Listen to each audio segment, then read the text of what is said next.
In, but it is after 10, so we're going to try to stay on time today. We've got a big agenda. Thank you for showing up, and thank you to the people that are showing up online. We're going to start with a roll call and just go around and introduce ourselves again. So we'll start with Dana. Hi everyone, I'm Dana Wood. I'm the admin for IMTPR and I'm with the Northwest COP. I am also Dana. Dana Green. I'm the mayor of Leadville. I'm Dana. Tom Caswell, Town of Vale.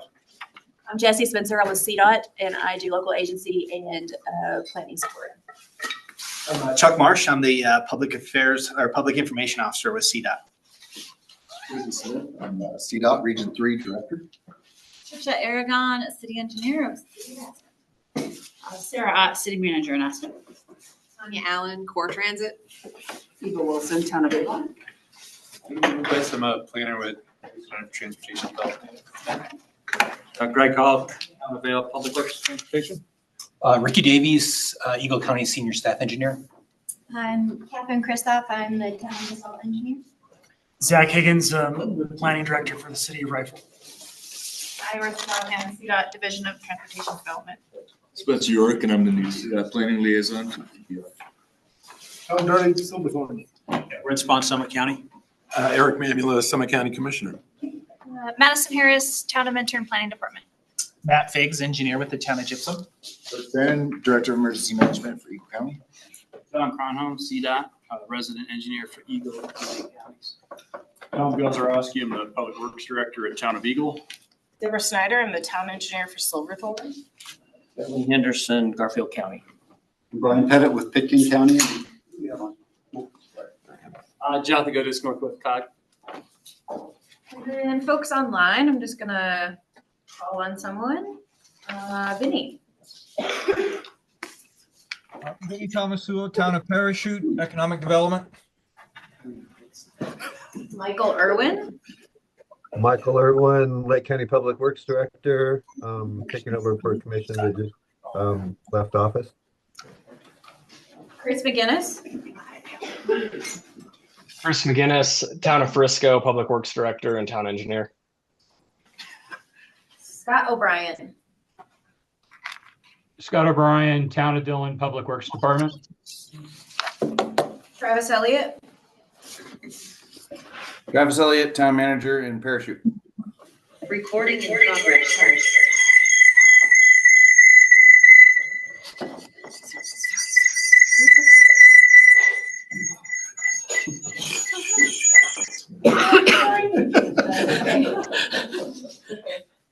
Let's see.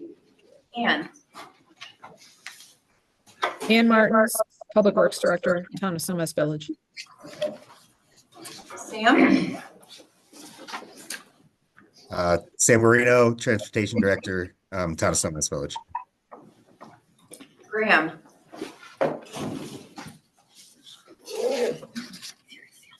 Graham Dondu, Copper Mountain. Did I get everyone online?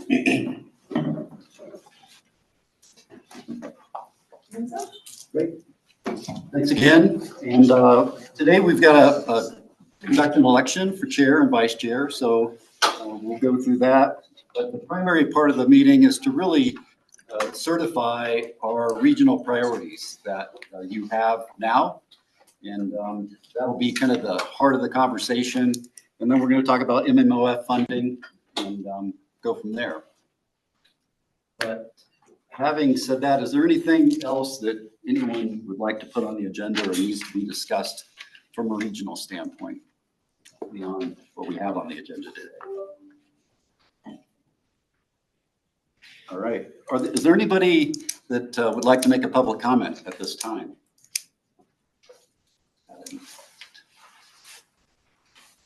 All right. Hearing none, we will just move on.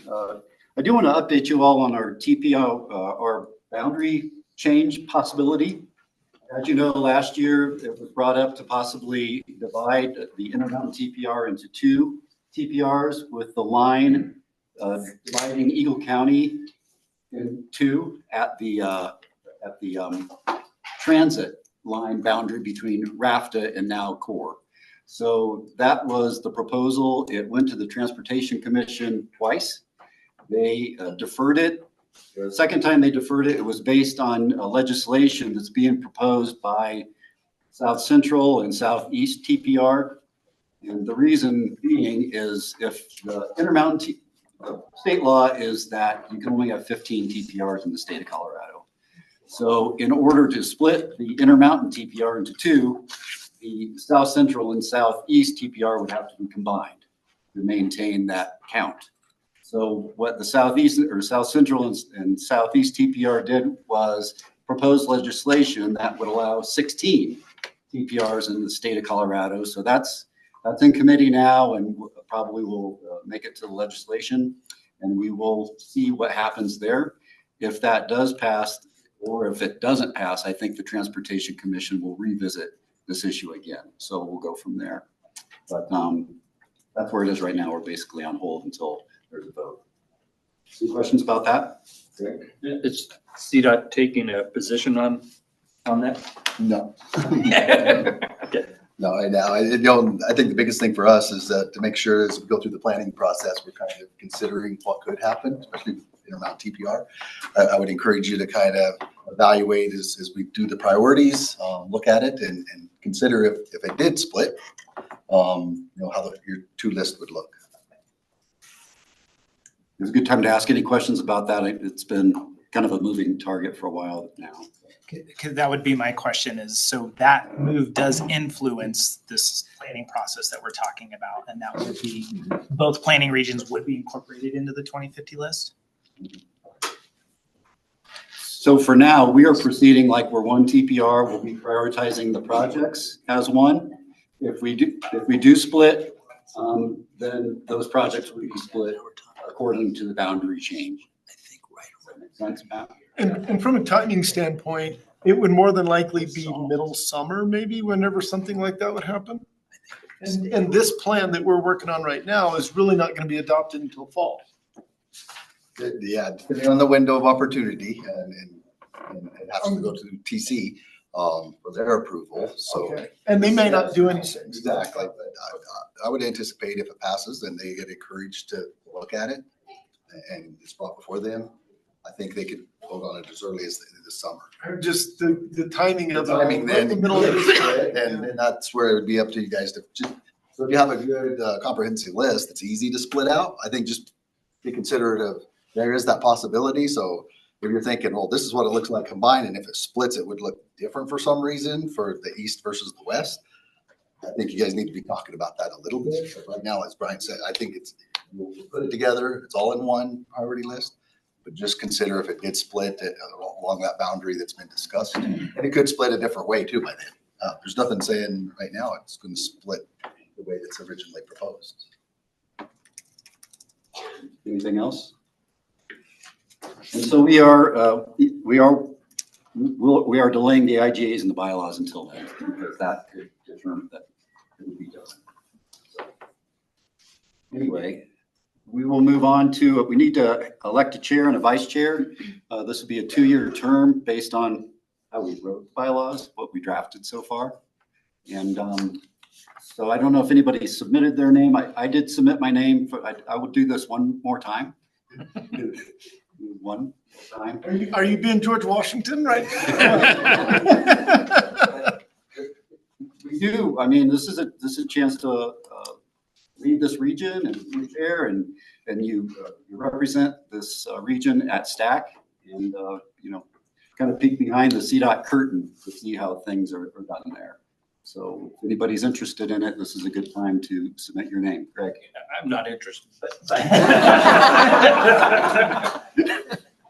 If there's a possibility that we split, and Brian, appreciate you stepping up to be the chair, nothing against being the vice chair, but if whoever's the vice chair, should our vice chair potentially be in the newer district, the other split, so that they become familiar with what goes on. I say let's wait and cross that bridge until we get to that bridge. Yeah, and CDOT has a good kind of educational session that they provide for chairs and vice chairs. What I would submit is that you just do it. If we split, you have an election. And we would probably have the same election even if, because it's different then. So maybe I would just cross that bridge when it comes, as Tom said. That's fine. It was just a thought. Excuse me, nobody online can hear anything. And online here. Anyway. Yeah, we can hear you. Yep, we can hear. I'm getting back to the two that they can. So your boss can't hear online. Just so we're just gonna come to the meeting. I'll let her know that you told us. Okay, Thank you. Thanks for, that's good clarity though. It's a bummer not to have. And folks, if you're online and you can't hear, please put a message in the chat. Do you think they heard you right there? If all of a sudden something happens, I don't know about the people that. If you're not here, raise your hand. So this is the time to submit your name for election for chair, and then we'll elect a vice chair. Dana, did you have any submissions? You. Anybody here? Move that Brian be chair. Second. Okay. Wait, who was the second? That was really fast. Okay. All in favor of maybe continuing this role? Say aye. Aye. Any opposed? Aye. Oh, no. Sorry. Oh, okay. No, hold on. Now, is there any opposed? Okay, thank you. That made sense. Congratulations. Thank you for doing it. That's right. And people for vice chair, were there submissions for vice chair? No submission. Okay, so we need a vice chair. So Bentley is currently in that role. And you're not gonna want to continue, Bentley? No, I'm fine. Oh, No, continue, absolutely. well then I'll nominate Bentley. I'll second that. Great. Any other nominations for vice chair? All right. All in favor, signify by saying aye. Aye. Aye. Opposed? Okay, that's great. What don't we hear about that? Exactly. Well, thank you. It's a vote of confidence too, and I appreciate that. And I know Bentley would say the same, is we take all the feedback, good and bad, because we're just trying to do the best we can for this region. And that's our intent, to represent you all fairly, even though we come from specific areas. With that, now we need to move into prioritization for the 2050 planning process. And just to recap before I give it to Marissa to go over her presentation of our priorities. We did go through some training with CDOT on prioritization. We all met individually with our counties to prioritize from a county standpoint.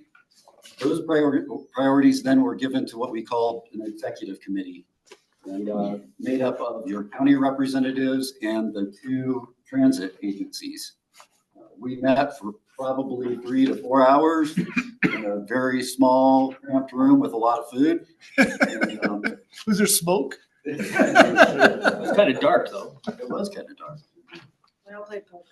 And then while we didn't score the projects because there were so many, we considered the scoring criteria in our decision-making for the different tiers. We did not score them and rank them like 1 to 10. We just put them in tiers of funding, and that was sufficient for CDOT's purpose. So there's tier 1, tier 2, and tier 3 that you can see in the prioritization list. So that's kind of the recap of where we are today. And what you're going to see today is what that recommendation is from that executive committee. But today is your chance to make adjustments if we need to. If we're all in favor of it, this is going to be short and sweet, but it's also a time to consider these priorities. I will add that this is not the end-all be-all of funding. Just because you're on a tier 3 list doesn't mean you can't fund your project through grants. And the fact that you are on the list, it provides you leverage for getting grants in the future. So that's the important thing to say, but So this is not the STIP though. This is just our priority. correct. CDOT is going to take our priorities along with all of the others and figure out what the STIP looks like. Yeah, and they can talk about the processes. Yeah, we have a slide. Just for that. Just for Yeah, that. this is the very high level and then Well, and to focus and narrow. And for me, it's important for us to understand that we are not setting the STIP, you are.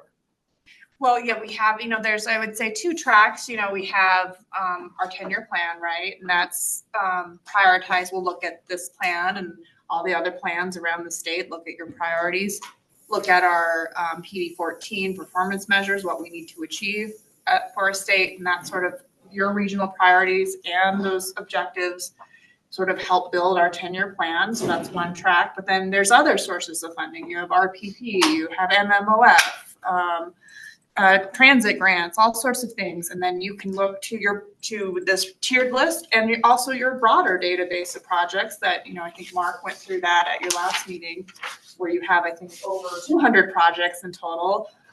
You can look to that list and see what aligns for the funding cert. So that's dictated by those needs. Does that help? Yeah, correct. Tier 1, somewhat fiscally constrained. Or not. But what was your criteria? And maybe you will explain what tier 1 means, tier 2 and tier 3? Or was it just Right now, top projects? Yeah, finances were not considered. Okay. It's just our top projects from a prioritization standpoint with no money considered. In fact, the projects that we looked at, originally some of them had money associated with them for funding, and we just eliminated that. So we prioritized them just on what we thought were regional priorities. One thing I might add, this list, the order in which they are on this list is not necessarily a priority. This is kind of a random, we tiered them. So there's no special attention given to the way they're written down on this page.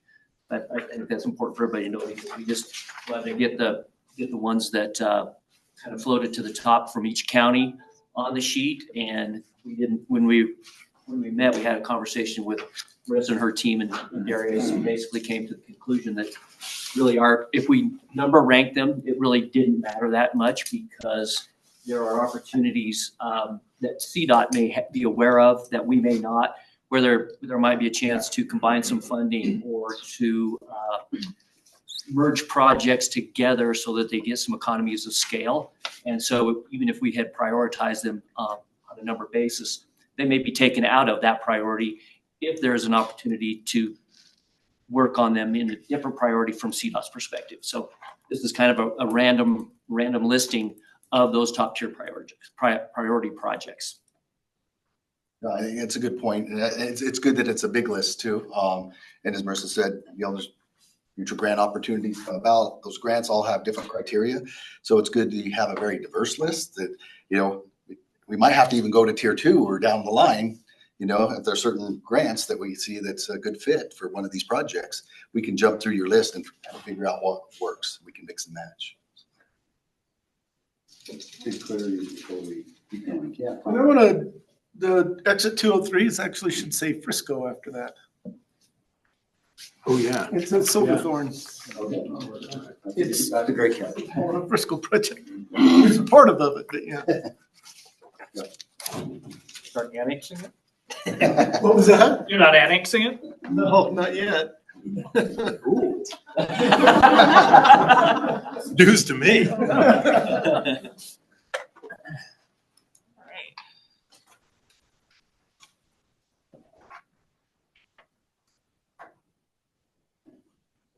Anything else? Marissa, if you want to walk. Yeah, through we'll the just presentation. do this is great to set the stage, just make sure we're all, I know you always probably just want to go straight to the projects, but we'll just kind of get through a few housekeeping things. And then we'll get to the project list. So just wanted to provide a quick refresher on where we are in the overall planning process, give you a recap of the decisions that you made at your last TPR meeting. As Brian outlined, we'll discuss the project priority list put forth to you from the executive committee. And then I'll kind of go over next steps and hopefully today you can, reach a consensus on your priority list, and then that will help us for your next meeting, bring you a draft plan to look at.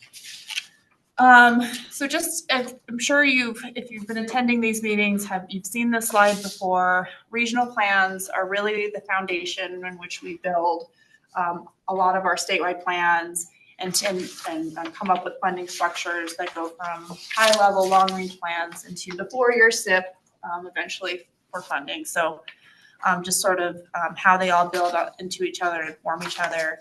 We heavily rely on what you tell us are priorities as a TPR. We look at data, we get input from our stakeholders, and that's how we plan. The next slide. So at your last meeting, some important decisions that were made is you gave us feedback on your goals, your focus areas, and your vision. I brought to you today the final vision, focus areas, and goals based on your feedback. And then at your last meeting, you decided and you approved your project prioritization process. So the outcomes of that process, again, what we brought to you today. Let's go straight to the vision, and did want to introduce Spencer to the group. So Spencer actually listened to your recording from the last meeting and made sure that we got this hopefully right based on your feedback, but made a few little changes to your vision. I think we like the word effective versus thoughtful, that change. I'm not going to spend a lot of time on this because we talked about it a lot at your last meeting, but if you see something that looks like you're like, oh man, I hate that now, let me know and we can talk about it. But I'm going to go to the goals. So these will be the goals that we put into your draft plan that you'll see at your next meeting. Made some adjustments to the last 2 goals in red there, or orange rather. An accessible orange color. And then your focus areas. We modified those a little bit to be safety for all, interregional transit and multimodal connectivity, travel and infrastructure resiliency, roadway conditions, tourism, land use and growth, environmental mitigation, and freight and rail. So we'll have some narrative in your plan regarding the focus areas and what you told us are important to you in those focus areas. Went through that fast because I know you want to talk projects, but are there any questions?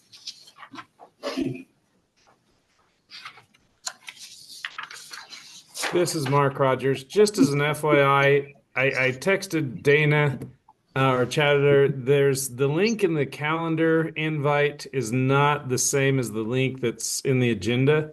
So there's some people who are trying to find their way to this meeting. So that's could be why you've got a little confusion between different groups. So hopefully you'll see some more people joining this one. Yeah, I was in the other one, and I told everybody that we had to switch over. So hopefully they're starting to switch over. I will pop the link in the chat for you, Mark. Well, and so I was going to say there's a lot of people that don't have a way to get onto this meeting. Like the only way that I got it was because Katie Clark sent it. So, but there's no way to get a hold of them. Like I checked the other Zoom meeting and there are still people in there. There was like 6 people still in the other Zoom meeting. So I don't know. Angie, when you see this pop up, when Dana puts the link in the chat, will you please go in the other meeting and put that in that meeting? Well, I can, but people are going on and off that link, so it won't be helpful. All right. I'll see if I can't do it. I'll try and message it out. I'll just email it to everybody again. The whole list.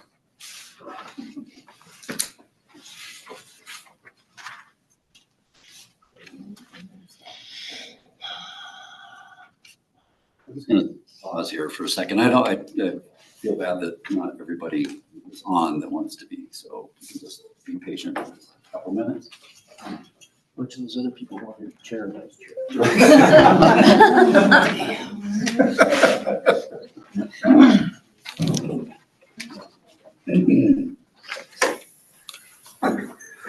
Marissa, are you completed with what you want to say, or?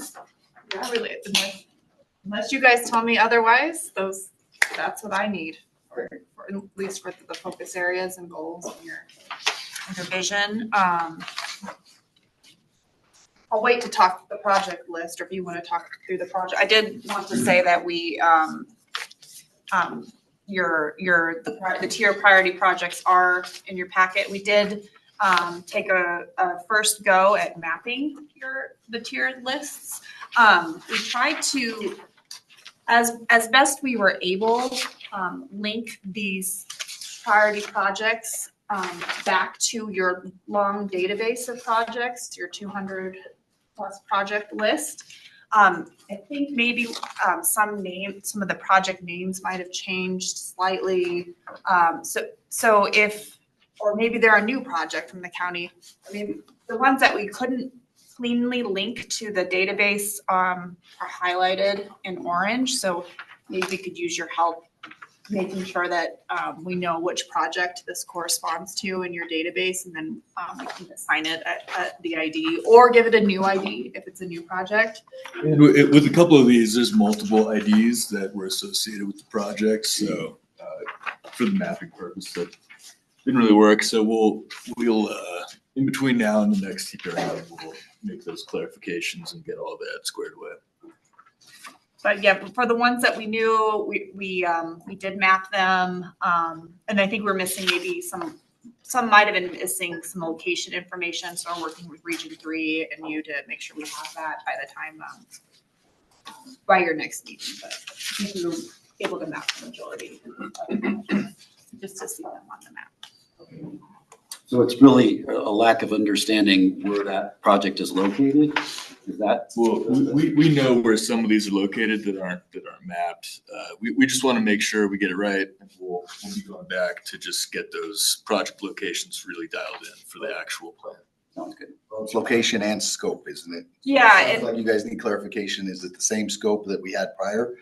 Or is it a changed scope or combined or whatever? So I think we just need to go through the lists and make sure it's clear if it just continued on or if it's something that's been modified. Okay. Yeah, when you're such a big TPR with 250 plus projects in your plan, you just want to make sure we're connecting all the dots. Well, with that, I mean, this is the time, and I really want this to be a collaborative process to adjust these lists if we need to. And certainly with our partners in CDOT to help guide us through that process. So you have tier 1, tier 2, and tier 3 projects. We can, at this point, making this up, so we can roll through these. But are there any questions about the tiers? Yeah, sorry. Yeah, I'm sorry, Brian. I'm not quite understanding how the group, the smoking room, define the tiers and assign these to tiers. Can you guys elaborate on that a little bit more? Yeah, well, originally we were looking at like the top 5 from each county. Yeah. And that's where we started. And that was really the tier 1. And then we just felt like the next priorities were in a tier 2, and then all the rest of the projects fell to tier 3. So from a strategic standpoint, that's how we did it. Okay, that makes sense. I just want to understand if it was meant to reflect like sort of the scale or anticipated cost of the project in some way.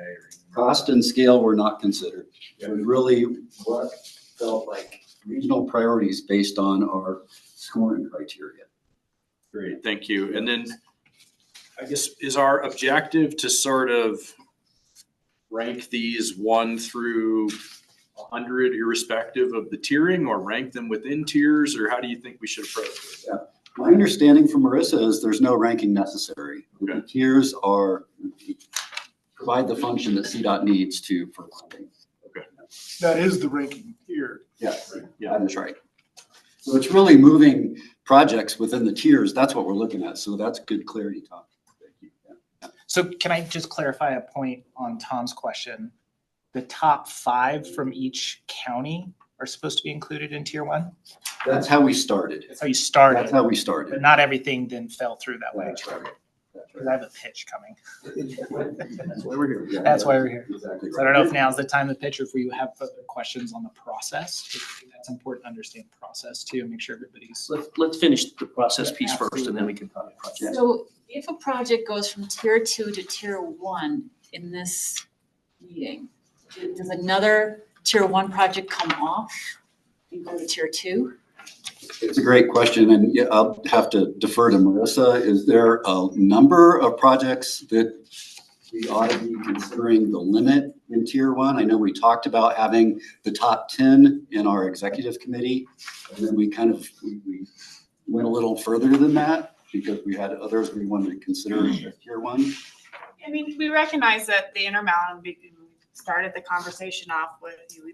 You've been the subject of a lot of conversation because you are so large, maybe adding more PPRs, breaking. But because of that, I think it does make sense that you would have more priority projects that you want to pull forward.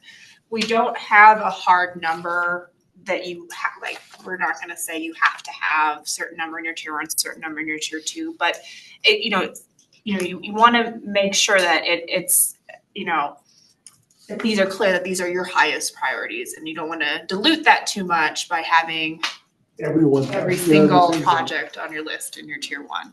So whatever, I guess, you think is a good number, you could probably plus or minus a couple of projects to it, and it would still be fine.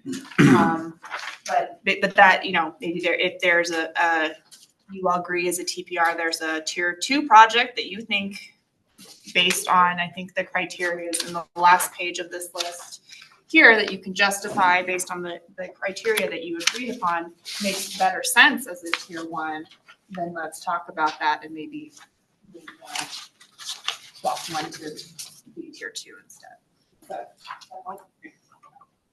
I'll ask Trish, does that help? Yes. Okay. 1 or 2 projects, I heard. Plus or minus. But tier 2 projects can be funded. That's what I heard initially. Absolutely. So, My example is we have the Lazy Glen and Smith Way intersections. Those will likely be funded through grants and local contributions. so spending a lot of time fighting why my project didn't get tier 1 isn't really valuable. Just gonna throw that in there for everybody who's stuck on the tier 2 also. There is not a holy grail and a lot of money at the end of the rainbow. I wish I had better news for you. It just does not exist. I feel like there's gonna be other ways for us to elevate our projects through grants and that sort of thing, and arguing here for 2 hours about tier 1 and tier 2 probably is not valuable. Thank you. To that point, I think it's kind of it's a fuzzy gray line between the tiers. Let's face it, it's not a hard, bright line that's going to define whether you're in tier 1, 2, or 3. They're mobile, and if something comes up where a tier 2 project can realize some funding, I think everybody in the room would be supportive of helping it get done.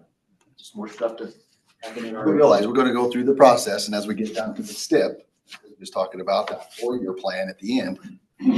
This is going to help drive that conversation, right? And the focus for CDOT and the focus on which projects here. And really, we will start focusing on tier 1s. Okay, I want to go to Greg. So if you're not in tier 1, tier 2, or tier 3, then we have all our other projects. If that priorities change and things happen, amendment to the plan, once it's adopted, you have to wait for 5 years, or you can come back and if you're within the 200 or 250 list, at least you're somewhere there. You're there, right? Well, no, that's the other, because I think when we kind of met with Eagle County, we were very specific, kind of top five, and but I count how many projects between 1, 2, and 3. There's probably 50. There's only 5, so there's twice as many. But just wondering, and that's been the case in the past too. As long as you're something, or even if you had to make a new project comes up because of something. Yeah, I mean, which happens. Mm-hmm. You're always able as a TPR to look at new things that come up and add to your database of projects. That database should really reflect all the needs that you have. And I know different TPRs around the state will regularly, bring in different things.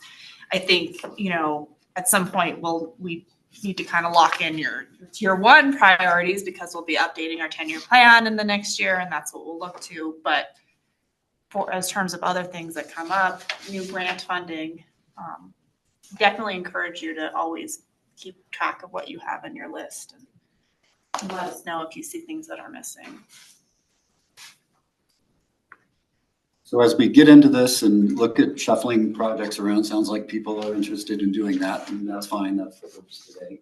We will result in a formal vote, and that will be done by the representatives that were identified in Dana's list. So we'll hopefully end with that as we have this discussion.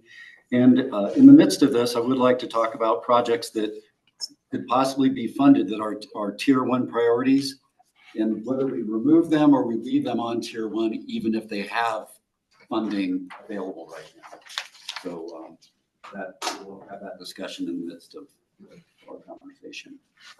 So the example there is that the Lake County project is fully funded and completed. So we left it on the tier one list for now. And that was really coming from CDOT. You guys didn't want to take things off of the list, even though they may have funding, because they're not done or they're continuing to need to be on the list, on your step. And until they're in construction and we know what the value is, the bids are, I would encourage you guys to probably keep it there to make sure we understand it, because we'd hate to be in design, prices increase on us for whatever reason or changes, and then we come back and we're like, well, it's not a priority anymore. I don't want to ever have that argument. So honestly, if even if it's in design and it's getting close, I would encourage you to keep it on the list. Just till it's over. Till it's over. Exactly. And that's, yeah, Jason speaks truth, because we've had that problem before. We really have, where we took something off a priority and then that blew up on us. So these are real examples we've had to deal with. So this is why we leave top tier one priorities there. And to be honest, I do look mainly at the tier one product priorities when we look at funding.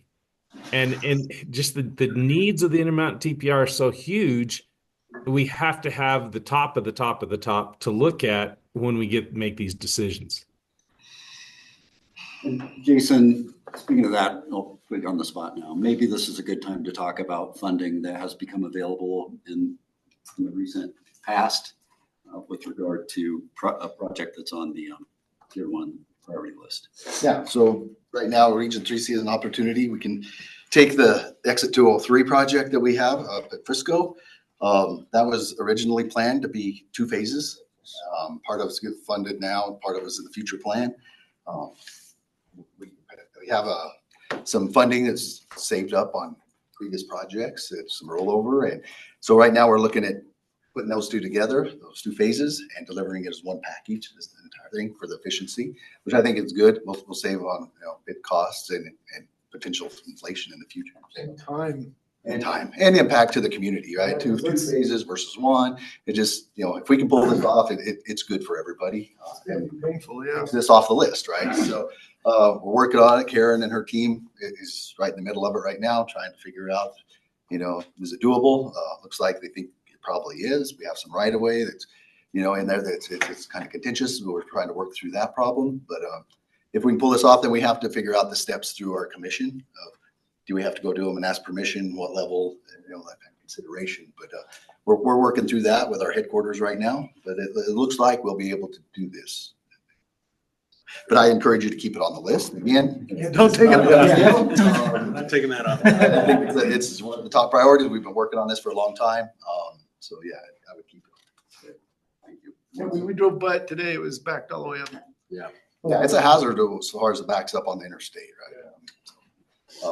And I see quite a few interchanges on here, and that's what we're starting to see is a lot of these interchanges are backing up onto the interstate, and we see a lot of rear-end accidents because of it. So anything we can do to make improvements to those types of projects is great. So maybe we start with clarification. Any questions about the projects that are on the tier one list? Any questions? Clarification that's required. Well, I just had one.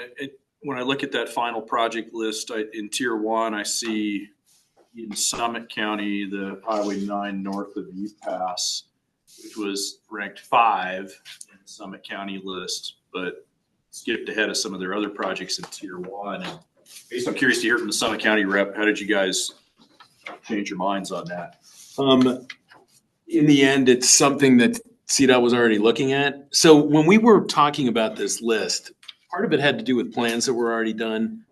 CDOT's already talking about it. Looks like it's going to get funded before some of the other things.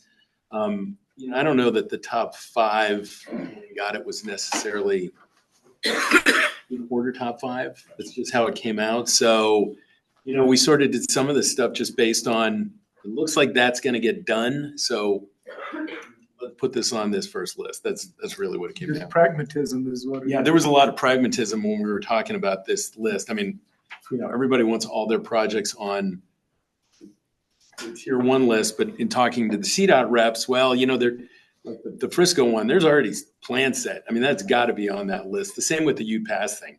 They'd already been talking about it. There's been some rock fall. It's pretty dangerous. So that's a lot of wrecks and accidents. Yeah. No, thank you. So, I think that causes me to think about sort of the strategic side of this a little bit. If there's a project that we see that is going to get funded already, like this project or like 203 might be, does it help or hurt to keep that in Tier 1, or does it not matter, right? Should we think about, since that's kind of already going to happen, we should begin to look forward into the future and emphasize projects that aren't already going to happen? So it's funny. I look to Jason to help understand that. So if I may, and I cannot find a raised hand, I apologize to interrupt. But one of the things, and again, back to real experiences, we have a project we're moving forward on, and somehow it gets lost in a tier or a priority.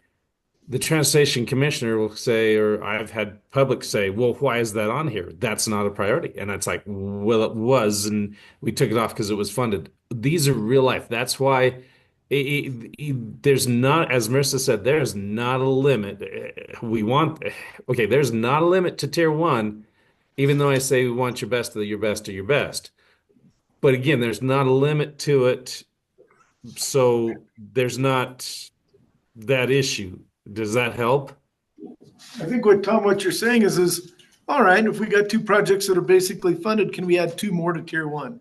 Or that, or do we say like that project that's already get funded, we're going to bump it to Tier 2 so that we can put more emphasis on a project that doesn't already have funding? But Mark's saying not to do that. Yeah, and I would say keep it as a Tier 1, just in case something does happen. Then it's easier for us to justify, hey, we need more money.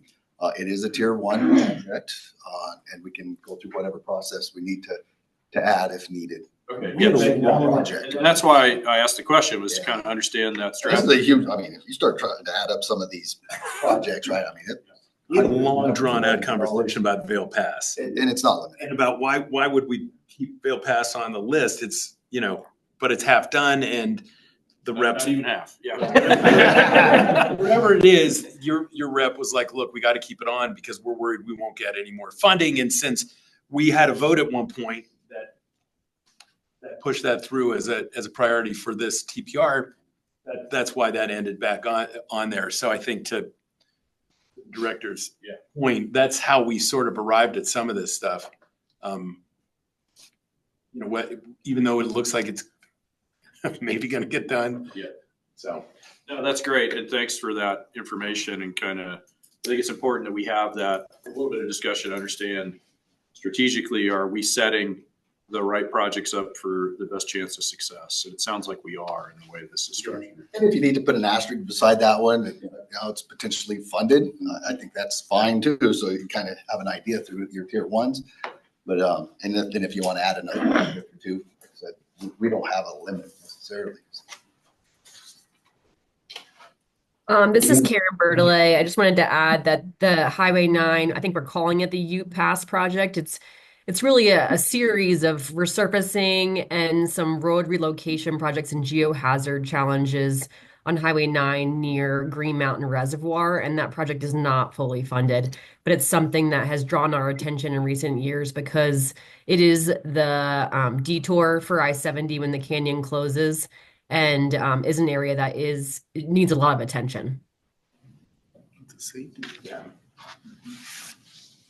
Okay, let me make one other comment. Yeah. Something that was really interesting. So on Summit's Tier 2, we have Razor Drive. Is that on Tier 2? Yeah. I was in a mayors and managers meeting in Summit and found out that Keystone got money from CDOT to do some stuff at Razor Drive, which I didn't hear about in our smoke-filled room conversation. So that was sort of shocking. It's not funding the whole thing, but it's doing some improvements that are obviously needed. But I thought it was interesting that, we put it on Tier 2, but it's actually, some stuff is going forward on that. So I think there's some stuff that we don't totally know. Yeah, I think, and that's always the case, right? Some of these smaller funding sources, like, it could be safe routes to school or something, right? Those projects typically don't show up. So, yeah. And I think some of the smaller projects have probably better ability to get funded. But I think it's important, these significant projects, that are hugely important, that at least the Intermountain TPR says they are a high priority because, whatever pots we get to play with, we'll never be able to fund them. But I think we need to be sending that message back to the state that these are important projects. And like you said, the Tier 2s and Tier 3s may move up faster than the big Tier 1s. The one question I had is Glenwood Canyon, is that just replacing the guardrail or is it doing other things? I'm gonna go to Roland Wagner. Yeah. Roland, are you on? Yeah, can you hear me? Yes. Yeah, okay. Yeah, I mean, Glenwood Canyon, there's about $250 million worth of deferred asset payments out there. So we've been going after federal grants for a few years now. The primary focus of those grants has been replacing the guardrail, the Type 8 guardrail that's on the parapet wall. So that's an obvious need. That cost is about $120 million in today's dollars. There's a lot of resurfacing work that needs to be done out there as well as the tunnel assets needs. So I'd say the grants for the grant match, it would probably be focused primarily on resurfacing the guardrail. Well, I want to also bring up a point. Bale Pass, Glenwood Canyon, these are very strategic corridors type projects. And they also aren't going to get done in one fell swoop. I'm guessing those will probably stay on this list for the next 5-year, next 10-year plan. I mean, it's that long of an issue. I mean, we were having the conversation coming over here. A lot of these projects have been on this list for 10 or 15 years. And so the likelihood that we're even going to get through this, the number on this list is not here, but it's huge. Sometimes it's good to keep it in the Tier 2, but understanding Tier 1 is really where our priorities are. And yeah, that Tier 1's just going to hang there for a while. I don't want anybody's hope to get too high. No, I think it's just sending that message back to the state. It is a high priority, And we need to not let it drop. Right. Because that's the message we heard. Some of them are larger projects. And as we go through the process over this next year, trying to drill down, are they feasible? Can we go ahead and break chunks out of it that, we can start focusing on, or is it a bigger project? That's the stuff we need to understand and walk through. Yeah, and it might be there a while, even though you're working on it. So are you going to be expecting us to associate dollars with these Tier 1 projects? Are we planning to do that? Last plan, we worked with Region 3 to develop what we call planning estimates for the project. So we'll probably be doing the same thing. We do have some estimates in there already from your 2045 plan. We'll probably look at first updating that, or if the scope has changed, we can redo it. But yeah, we will have some planning level estimates in there. Okay, thank you. As funding come in, Region 3 may phase it, you know, and we'll have to figure that out with you as funding is aligned, but. But that's not what we're gonna do today. No, thank you. We're not. We're on till 8 o'clock tonight. Any other clarifications, questions about scope? Legitimate questions.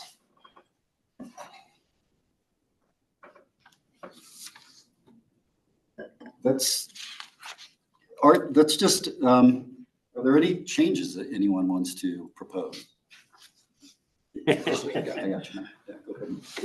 Yeah, I'll be the first one to take it. So, one request that the town of Gypsum and in support with Eagle County, I think would like to propose is moving the airport interchange from tier 2 to tier 1. And a little bit of rationale behind that, this project was on the 2045 prioritization list. And at that time, it was singularly focused. It was about the airport and it was rudderless. Didn't really have a champion leading the project. Since that time frame, the town of Gypsum has actually taken over as lead agency. So it's a little bit different because the town is serving as the lead agency. Eagle County is a partner with us on this. And we're going to be going through the 1601 process with CDOT. So almost like CDOT will be a review agency. I know Pete is going to serve as like their CDOT liaison to help with that process. And we just hired a consultant to kick off a feasibility study, which will lead into NEPA, which will lead into hopefully design and construction. But I think a project that was previously recognized by this group as a tier 1 priority that was singularly focused, had no rudder. Now we've expanded the purpose and need. So it's more than just airport. It's a huge part of his emergency management. I asked Birch, who was sitting next to me as the Eagle County emergency manager. They just finished their 5-year plan and identified that from a non-transportation related perspective of we need this for an evacuation route in case of wildfire or flooding in the county. We've been in conversations with Core Transit about opportunities for multimodal connection, the increased in operational flexibility to the corridor. Anytime I-70 closes, the more jumping points you have, the better. And just the regional congestion issues that the town of Eagle's seeing, the town of Gypsum's seeing, it's so much more than what it was before. And so I think our request coming in is saying, hey, this is a project, it was a priority, the need for that is greater. There is a champion of the project now. And it's part of the ROD. I mean, it was part of the no action alternative because it was considered this is going to happen. And just like a lot of projects, funding never materializes. So I think our request, the county's request, would be to move that into the tier 1 priority. Can the ones that, because Matt's not here, or maybe he's on. What was the discussion? I mean, we're in the room. I'm assuming he may have been in the room, and I don't remember. We have to draw a line, and where do you draw the line? Because Talked about it. Matt really was pushing for Vail Pass. That was really the emphasis of what he was pushing for, and everything else just sort of fell in line. We didn't really talk about that as anything other than a tier 2. So I don't. Yeah, and I don't want to jeopardize. I don't remember yesterday, let alone this. Yeah. Let me talk about my project that I'm intensely passionate about for the next 20 minutes, right? To save everybody's time. But I think there are a lot of greater benefits beyond just a connection to the airport that we're really starting to see as we do traffic investigation, freight, multimodal, all these different things. And I don't disagree. I think we had it slotted in as a county at number 3 because Vail Pass and Dowd were number 1 and 2, and those absolutely stay that way. But I think from a county perspective, we do see this as a pretty high priority. So can answer questions, be happy to go into more reasons and rationale and purpose and need and all that we're doing on that. Yeah, and this is Matt, and I am online. Let me know if you can hear me. Yeah.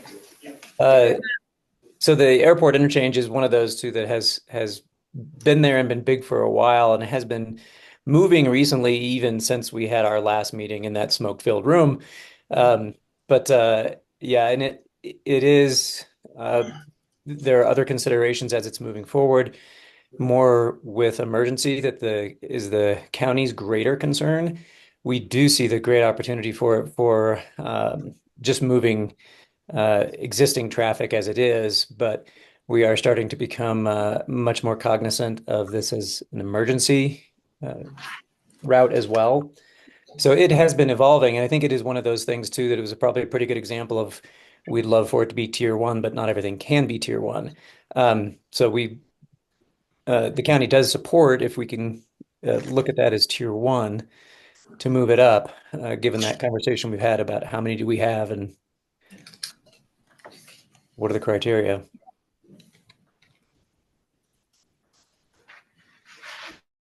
One of the things I heard from Commissioner Mamula was practicality, so I guess one of my questions would be, just in general, is you have like a 10% design estimate, what is the cost, and is there any, I know you just submitted or about to submit a raise application, but outside of that, is there any money committed? Do you have a funding gap identified yet, and more estimates? Yeah, there is a funding gap.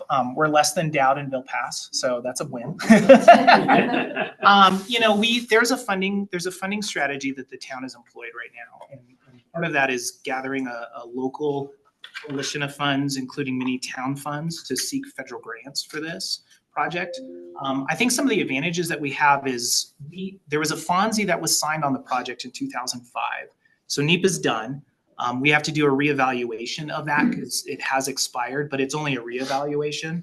And we actually have a plan set that's 90% complete. So our planning grant for that we just submitted was $2.5 million, was to do all of the pre-construction work, because all it takes is a reevaluation plus refreshing that design. It was done under, I think, like the 3rd LRFD bridge manual, and we're under edition 10, so it takes, I think, less work if you go with that alignment. It is, to I think the conversation of earlier, it's one of the big projects. It's over $100 million. I think our funding strategy is that local coalition of funds and then seeking grants for it. But it is a lot closer to being shovel ready than just a project starting from scratch or at scoping. So Matt, what is you're at 90% design? What is your current, usually at 90% design, we have good cost estimates. What's your current cost estimate, and in what year dollars? Yeah, so that's in 2024 dollars. And that is under the assumption that CDOT would construct it. So it includes the seat and indirect charge, which we all know is a pretty big amount. So that's $130 million right now. With the CE? With CE and indirects on top of that. So that includes that 26%. And that is with that detailed item. I think we feel pretty good about where that estimate is. And that's for the current design, right? For the current design, and that does not include any cost saving opportunities, value engineering, innovative contracting that can save funds. So yes. Am I correct in understanding that in this work that Gypsum's embarking on, you're going to go back and reevaluate other alignment alternatives? We are. We've directed HDR as our consultant, HDR and Pinion, to basically look at up to 3 new alternatives.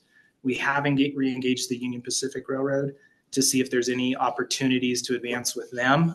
We're not hopeful, but we're looking at other options to see what that could be. So there are other alternatives. There will also be significant value engineering work that will come into it. Just as a former construction engineer, I can name 5 right off the bat, which would probably save you a substantial amount of funds in construction. So I think there's a lot of opportunity to trim some of the existing design and make it more cost effective. I apologize, you mentioned it, but could you go over one more time what your grant funds are going to be specific to? Yeah, so we're asking for a planning and demonstration, basically a design grant. We're asking for that to do the reevaluation of NEPA. So the town is self-funding the feasibility study that we're currently under. And then we've had conversations with CDOT about the 1601, and that'll be a reimbursable process where we pay CDOT to do that review and go through that process so they can review NEPA. But we'll spend those funds potentially on the NEPA reevaluation, as well as taking that 90% design and refreshing that to today's standards. Yeah, great. Are there other projects in the room that are wanting to make a presentation? Then maybe we get back to. Yeah, I think there will be. Okay. So the one thing, Matt, and old stuff, but when we were forming RTA, there was a commitment from the RTA that if Gypsum voted in, they were committing some dollars to that, and if that would have happened, I would have been, this absolutely, there's more money there and it's more real. Is there a sense that Gypsum would ever go back and re-vote on the RTA? Tanya, if you want to speak. You don't control the voters. That's the hard part. Yeah, I absolutely. I can't guarantee what the voters will say. I can say that our town manager, Jeremy, has, and I've had conversations with Tanya and Core Transit about that opportunity. So it's something that we're interested in looking at in the future, knowing that that's a part of that local funding coalition that we hope to gather. So yes, that's definitely something that we're in conversations with Core Transit about.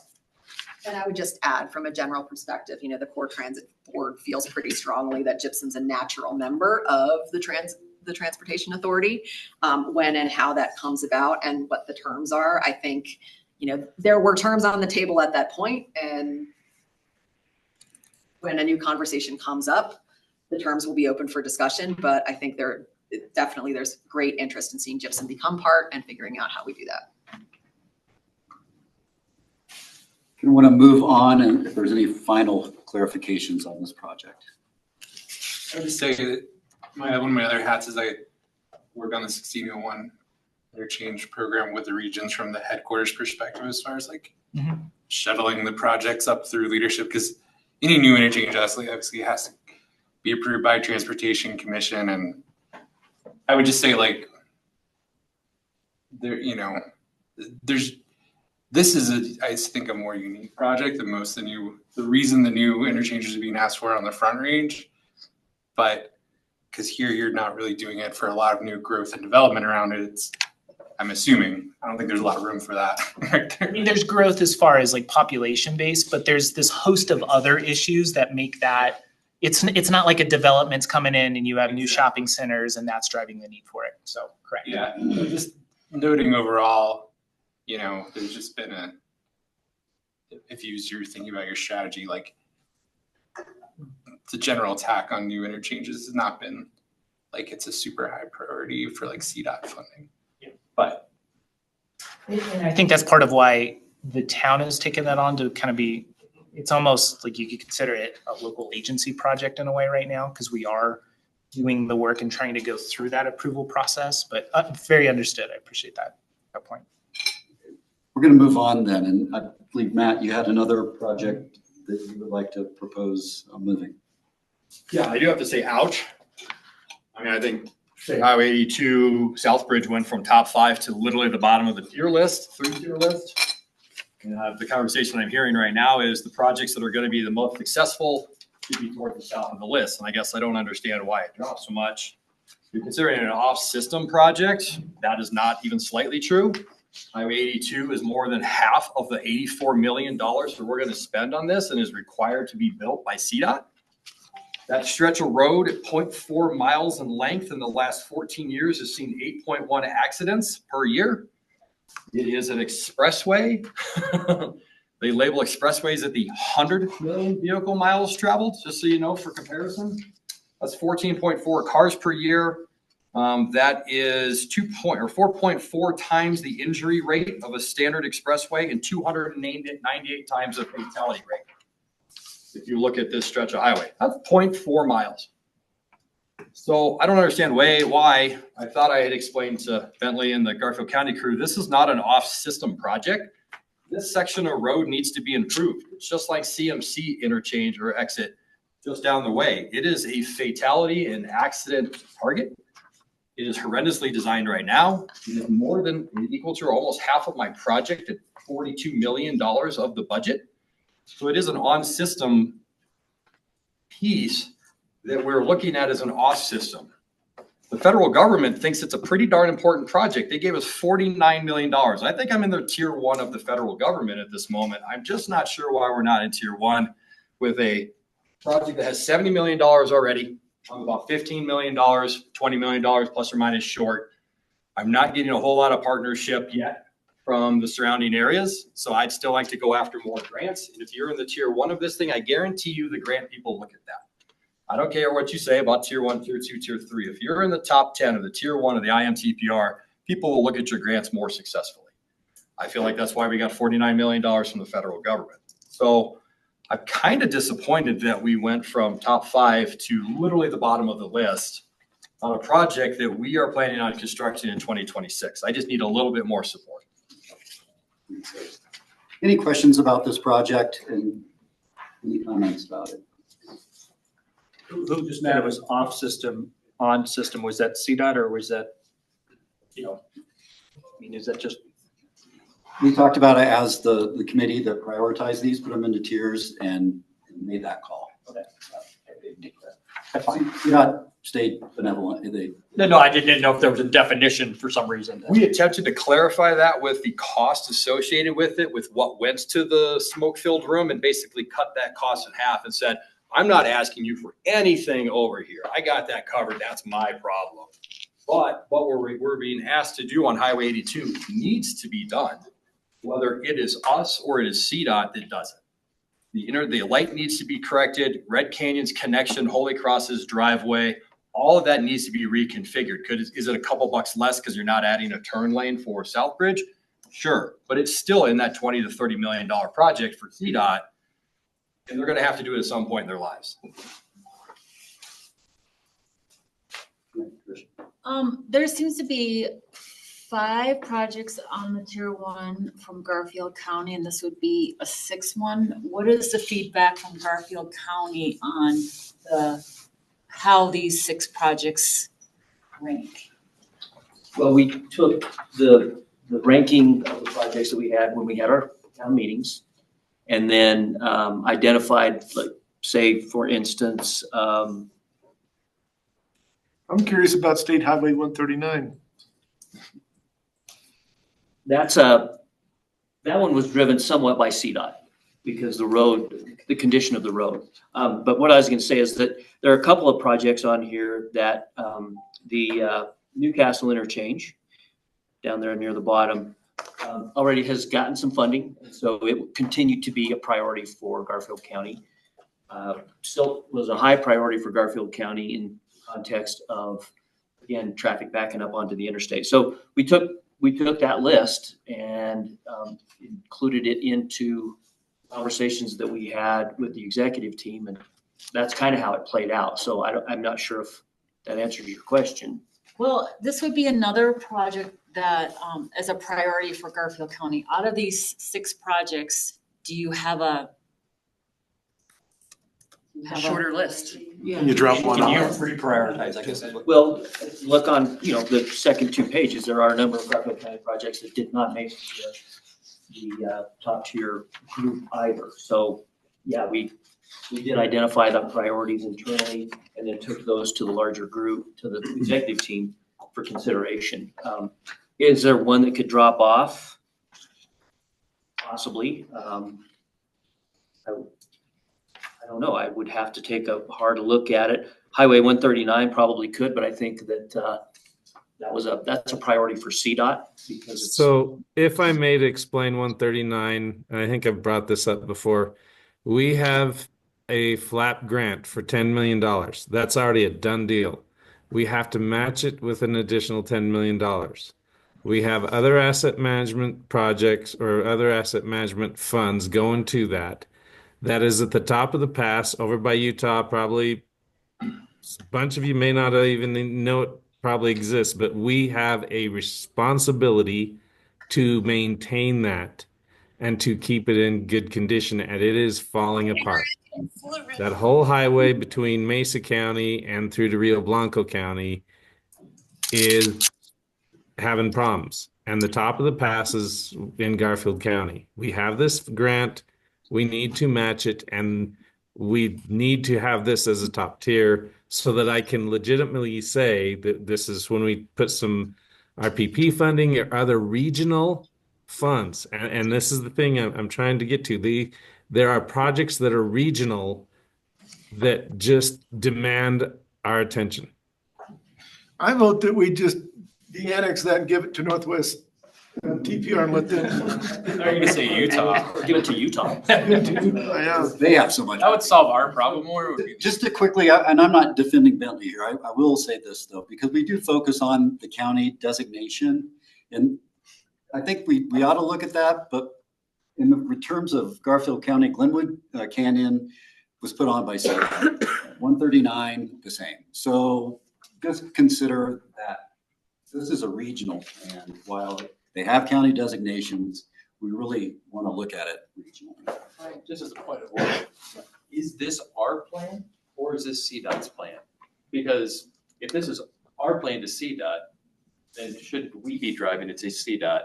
And then they say, well, yeah, but we still want to do this. I mean, Whose plan is this? It's both of ours is the answer. And that's exactly what happened. We want this plan, and CDOT said, hey, we think Glenwood Canyon's important, and I can't argue with that fact. Yeah, that wasn't even part of it. That never was part of our discussion in that room, Glenwood. But they, CDOT was there and they said, look, there's already money for this one, so you got to keep it on this list. And, the way it really worked was the representatives from their areas pushed for their projects. And in the end, we just came to a compromise about what got on. Would I have liked more of Summit's projects on? Yeah, I would have. But, we had a long talk about Vail Pass. CDOT throws some things in that are already funded. That's how we got to this list. There was no, everybody pushed for their own stuff and we tried to limit the list. And that's where the compromise came, right?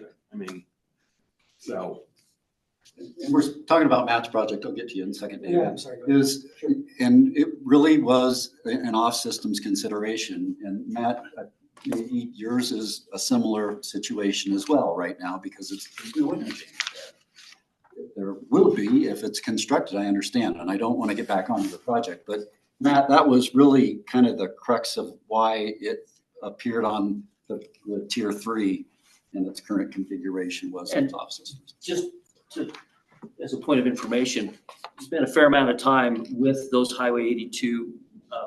When we met in that executive committee meeting, we identified that the request for this project was Highway 82 specific, and that it was going to be divorced from Southbridge. We made that point. The other point that was made was that there was already significant dollars dedicated to it. That was not lost on anybody in the room. So there were a lot of other and extenuating factors, circumstances associated with that conversation. And it kind of did, as Brian said, it went back to the notion of the off-system piece of it. Yeah, great. The airport interchange.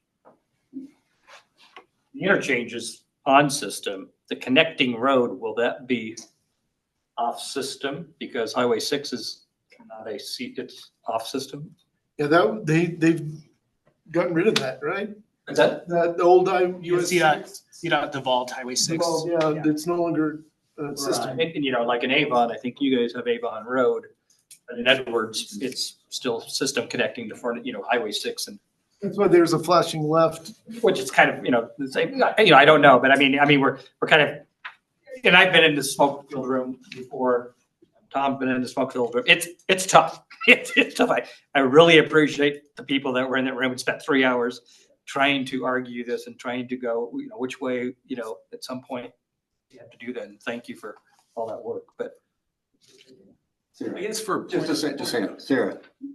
Yeah, I just have a clarifying question for Glenwood. And that is of the 20, it sounds like the 20 million gap you have. So your federal funds are for off system completely, and your state match are for off system completely. So it's a $20 million. I just want to make sure I understand those conditions of those grants and where's on the unfunded work. So the federal grant is for the project. Okay. So the 49 million goes to all of the project. So, and then we are required to match at least basically $14 million when it comes to all the earmarks and everything. So we're at 64 million. RAFTA has kindly donated 4 million. We're close to $70 million out of the 84. So we're this close to getting the project completed. But if you look at the cost of the project, The bridge is 13 million bucks. Highway 82 is like $27 million. And if you look at the soft costs associated with it, that's where all the traffic control is going to be. That's where all the CM is going to go to. I mean, it is a huge chunk of the $84 million. So calling it an off-system project, if we were just attaching in for basically no reason at all and Highway 82 was spectacular through there and there was never an accident, I could say, yeah, you're right. It's an off-system project. We're causing the problem. But considering the traffic data and the accident data associated with that stretch of the expressway is pretty substantial. We're doing some pretty substantial improvements that eventually CDOT would have to do anyhow. So that's why I consider it. I just stripped off $42 million on the estimate and said, okay, we have to rebuild this thing. It is an on-system project, and it is a good on-system project because of that fatality rate. Even if you consider it an arterial, the fatality rate is still 198 times the state average. It only takes 1 or 2 people to die, but why did those 2 people need to die? We can improve that through there for the funds. I'm not arguing about it one tiny bit. CDOT's been very good to work with by cutting a few things back in there. We've gotten the cost from $105 to $110 million down to $84. But we need a little bit of help to get to the end. I want to go to Eric. So just to sort of figure out where we're going to go on this, is the exercise now to keep adding to the list, because I'll fight for more summit stuff, right? Because that's what we did. Or is the exercise now for the representatives to decide what they can take off the tier 1? I mean, this sounds like a really important part. I mean, you're obviously passionate about it. What can you take off a tier 1 to supplant? And the same with Eagle. What can Eagle take off and supplant with this airport interchange? I think just to build on Eric's point, maybe the first question we need to ask ourselves and answer is, how restrained do we want to be in this tier 1? Right? Do we want to limit it to what it is, the number of projects it is now, some greater number? Do we not care at all? That to me is sort of what I'm wrestling with in my mind before I start to consider the merits of any individual project sliding on. I kind of agree with Eric. I think that really may need to go back to the county groups to debate amongst themselves if we want to restrain this to the same number that we have currently. But if we don't, then okay, we'll add this and we'll add that, and everybody gets another project, and everybody gets tier 1. David? Yeah, I'd like to throw out another idea. I know that we could go back and forth on this, and we could go back to this multiple burn, and we could keep debating this. It sounds to me like we have two valid projects, two very valid arguments for elevating these 2 projects. We have a list of our top 10 list is 10. We also we understand that list can be somewhat fluid. Could be 12, 13, 14 maybe. I also understand that some of those projects are destined to be on that top 10 list are destined to be completed pretty quickly. I would certainly be okay with adding these 2 projects and not going into any more discussion about like, well, what about adding this project or that project? I think that if we added these 2 projects, I think that I'd be happy with that. Well, are we done? I mean, who else wants to add projects? Exactly right. So that, thank you. Oh yeah, exactly. Get on this. Yeah. So we're at 14 projects actually on this list. Correct. Glenwood was never a discussion in the smoke-filled room. That got added later. The Highway 139 was put on sort of by CDOT because it's funded. The Lake County, the painting thing, I can't remember the guy's name, but that was like his last meeting ever. Yeah. He was done. That one's sort of done also. I mean, there's some projects on here that are almost like tier 1 plus B that they're sort of done already. The painting is not done. Well, not done, but he acted like it was on its way up. On its way to be not a big deal. It's been kicked down the priority list with the CDOT stripers for some time, and as it stands right now, is in our downtown, the crosswalks do not exist. We are reaching 10,000 vehicle days traveling down that short stretch of our downtown, seen increasing near miss pedestrian vehicle. And a couple of people have it, and it's just, it's really pretty desperate. Yeah, which is why it ended up on the tier one list too. I mean, it sounded important. I don't want. No, I'm sorry, I didn't, Stress the. I didn't mean to make light of it. It just, the way he was presenting was like, look, it's gonna get done, but we'd like it on the list, so. I'd like to ask about that. I agree, it's a high priority project. Do you have a cost estimate on that project by any chance? No, I don't. But it's a painting project, correct? It is, it's a striping. Striping project, okay. Dowd Canyon, millions and millions of that. I think it should be on there, but I also think that there should be some consideration of this. No, never mind. I mean, it seems like small potatoes in the grand scheme of things, but you know, we're also just really small. I think that I want to see a project like that get done. And I also think though that whether it's tier one or tier two, projects of a small project cost can sometimes just get done without a huge amount of prioritization. So it's That's my thought. It's staying on the highest priority. Okay. You know, some of this is just marketing, right? Like sometimes we just need a project to get onto tier one. So you can say, hey, this raise grant, and you're going to go for another raise grant or rural surface transportation next probably. And that's going to be significant. And at that point, I mean, that's the juice you need for those federal grants. And so I don't want to weigh in on, you know, part of me honestly has a little bit of glowing hat on here. But I think getting on that tier one is so important for these grant asks, that being potentially more inclusive about something. Now, if there's a project that doesn't have any money assigned to it, that's a $50 million whatever, you know, and they don't have any designs and there's no, you know, community support, I don't know. You know, I'm not in that room. I don't care to make that decision. But so much of it is moving forward and getting that last bit of funding grants from state feds and everybody else. So that's how the feds look at grants. Just give some direction, then Tom, I want to get to you. But I do think, and I want to honor the opportunity to move projects.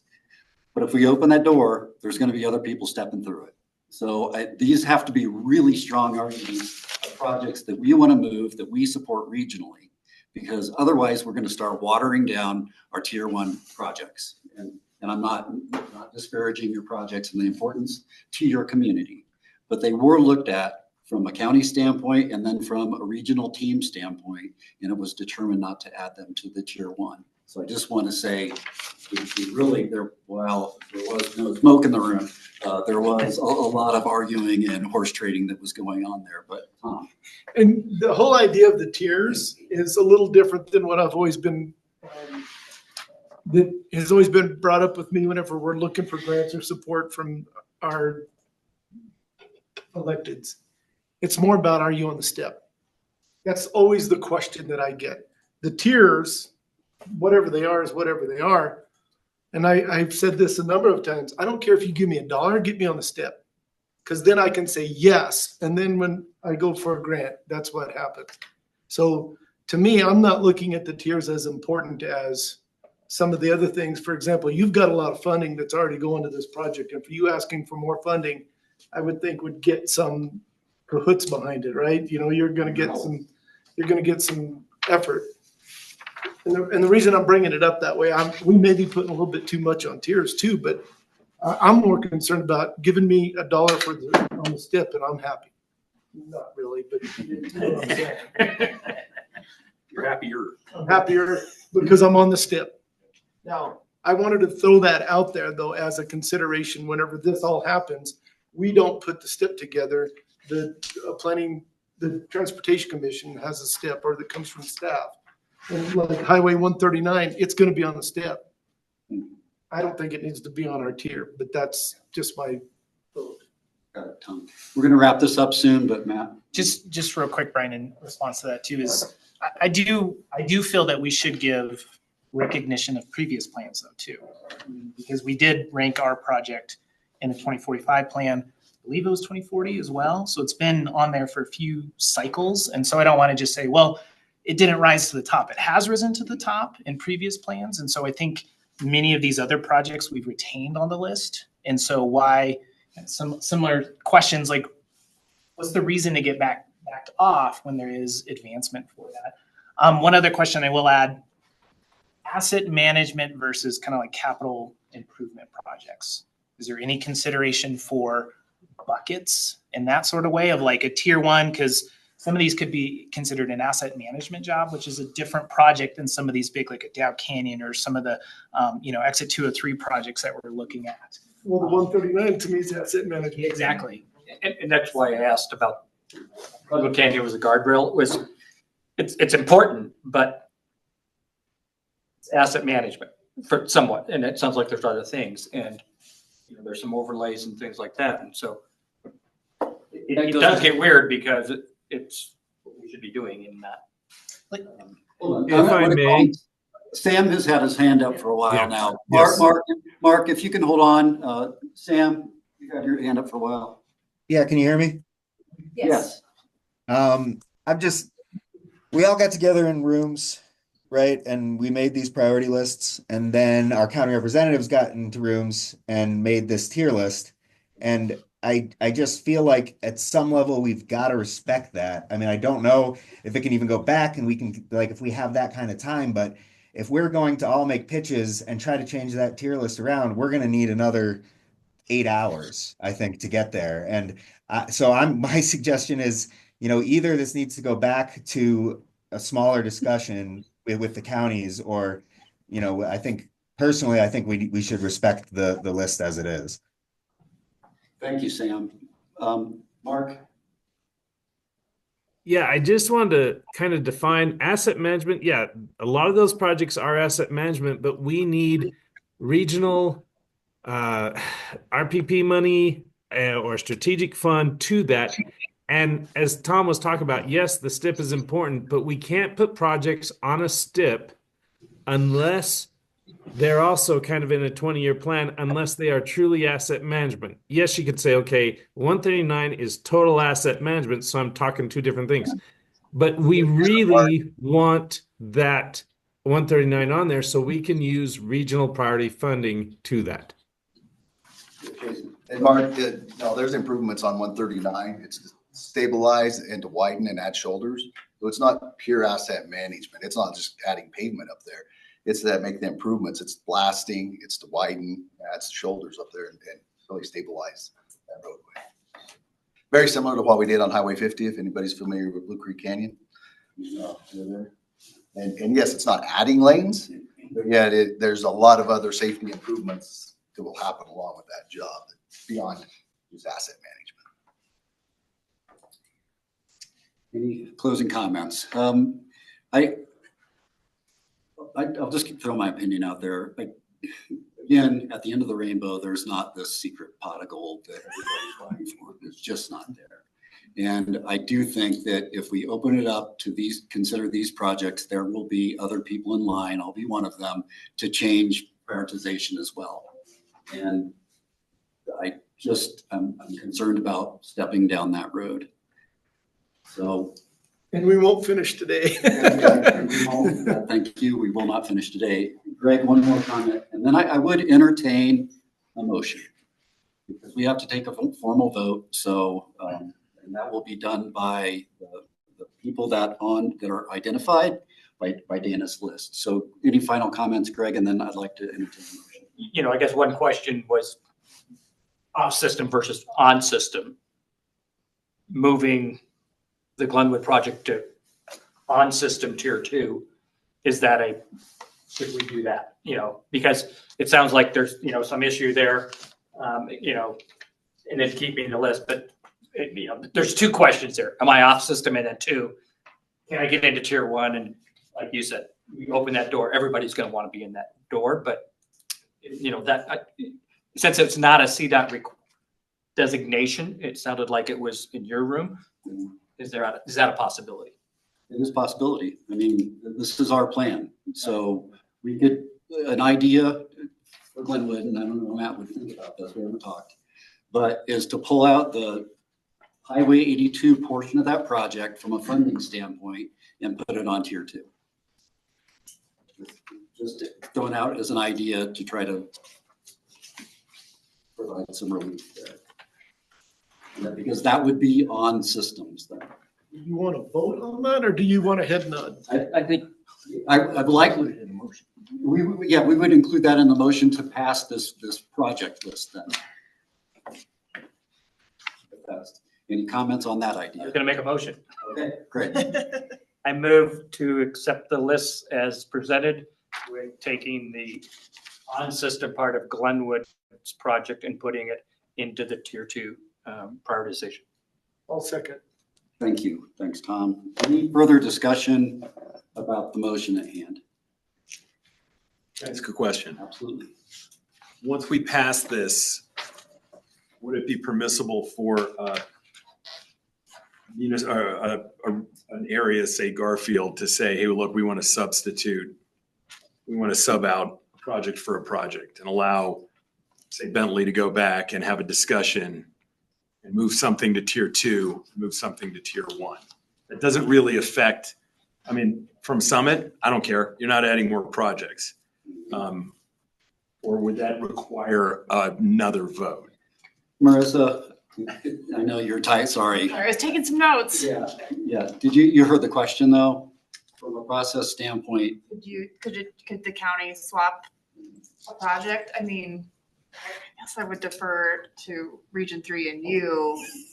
From a headquarters perspective, we're kind of impartial, but we want to make sure it makes sense based on what you've told us are priorities and what Region 3 sees in terms of aligning it and setting you up for success and funding. Eric, just for me, I think you open up that door. I just wanted clarification. I don't. Yeah, we didn't really vote on that. We voted on something, now it's changed.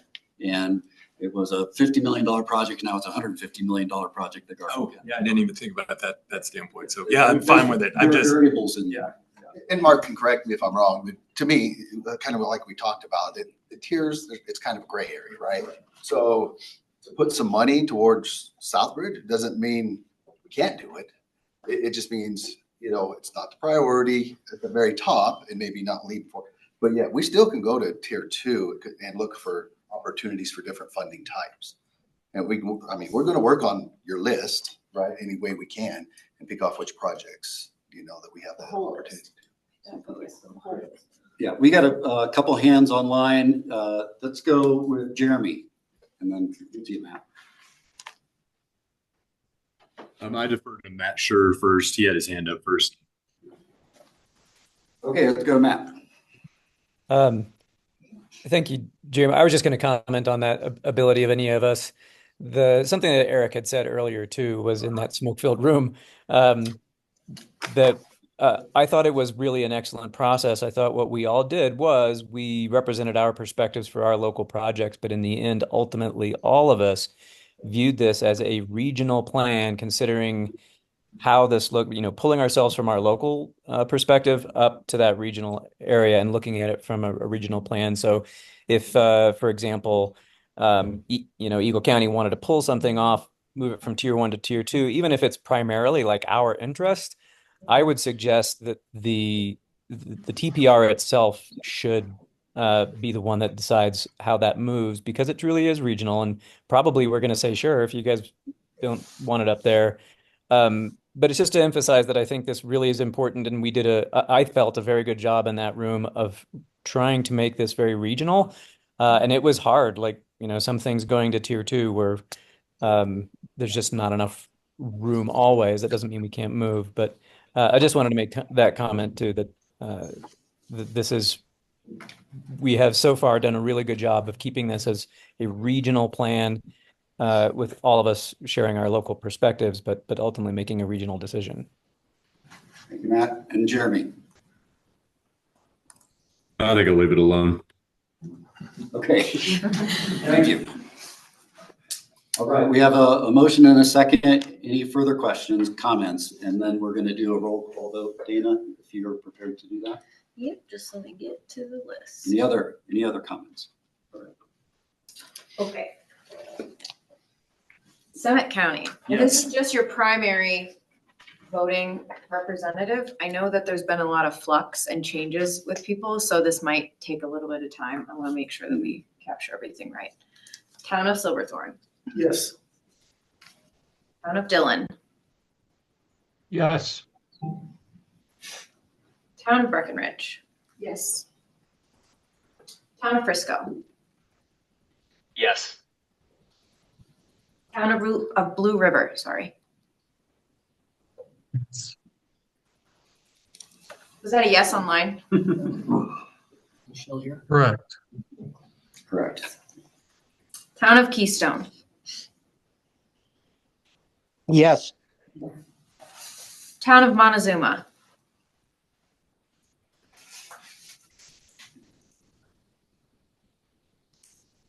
Garfield County. Yes. City of Rifle. Yes. City of Glenwood Springs. Yes. Town of Silt.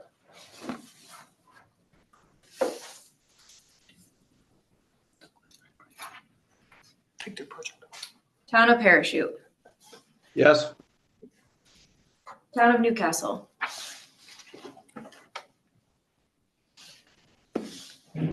Town of Carbondale.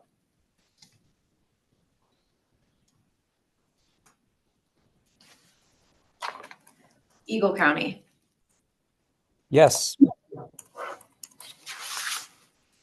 Town of Vale. Yes. Town of Gypsum. No. Town of Avon. Yes. Town of Minturn. Yes. Town of Red Cliff. Yes. Town of Eagle. Yes. Pitkin County. Yes. Town of Snowmass Village. Yes. Town of Basalt. Yes.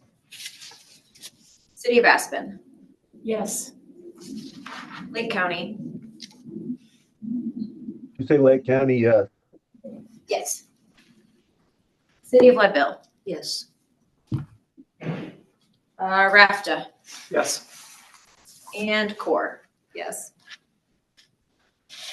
We have 25 yeses and 1 no. We will double check that vote, but it seems overwhelming majority accepts this list. So our prioritization list for 2050 is done. And it doesn't mean that we can't get funding in other ways. Thank you so much. Seriously. Thank you for that. Really great effort. Really appreciate this. It's tough. These are always hard conversations, and I appreciate the collaboration of this group. You know, as Marissa said, we're a large group, and it's always been collaborative. So, thank you so much for the effort and the comments. Brian, before we move forward, just now that you got your vote done, I didn't want to disrupt it earlier. So just for my clarification and understanding, I mean, I heard a lot of discussion there about Glenwood Canyon and its CDOT's priority.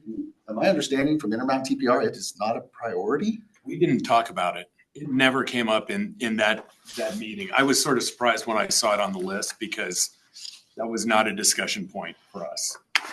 So CDOT was part of the county prioritization process, at least the ones I was involved in. And it was never brought forward by the county as a priority, and so we never discussed it. So that's how that Does happened. the TPR agree that it's a priority? I mean, did they support the region? It's on our list. It's on our list. Just want to make sure. I kept hearing pushback that that's CDOT, right? And it's like, well, It's how it came down, and that was my comment, is how it came down after we prioritized it in the room with the group. It came on, frankly, so that's how it happened. So it was a more of a comment on the process rather than commitment to getting it done. no, that's fair. So, Maybe just more how you feel. Can you understand? It's You understand why? And let me throw my 2 cents in. Now, being in Summit County, I don't come this way very often, but whenever I do, I sure want the canyon to be open, and I want it to be open so that people aren't driving through Highway 9 and trying to get on the interstate there in Silverthorne. Right. So yes, from our standpoint, Silverthorne's standpoint, keeping the canyon open is also a high priority for us. And I'm throwing that out there just as a general comment that how can you say, it's kind of like safety being a problem. No, it's always high up, and I-70 working is always the high priority. But I think it goes back to whose list is this, because State Highway 139.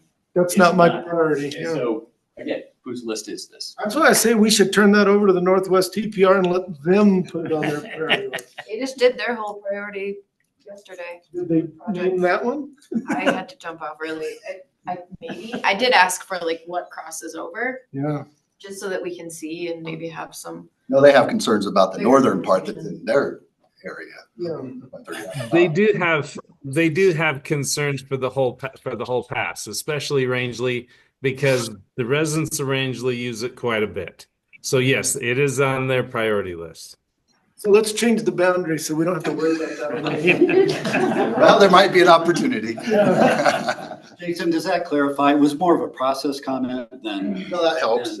Yeah, maybe we should have, I guess been a little sooner throwing that out there so you guys could have discussed it at your meeting. I apologize for that, but yeah, that helps me understand how it came about. Well, I think just this goes back to 2018 when we did this previously, was that there was a lot of discussion amongst this group that it would be nice if we could figure out how to kind of isolate or segregate those projects that are a CDOT priority.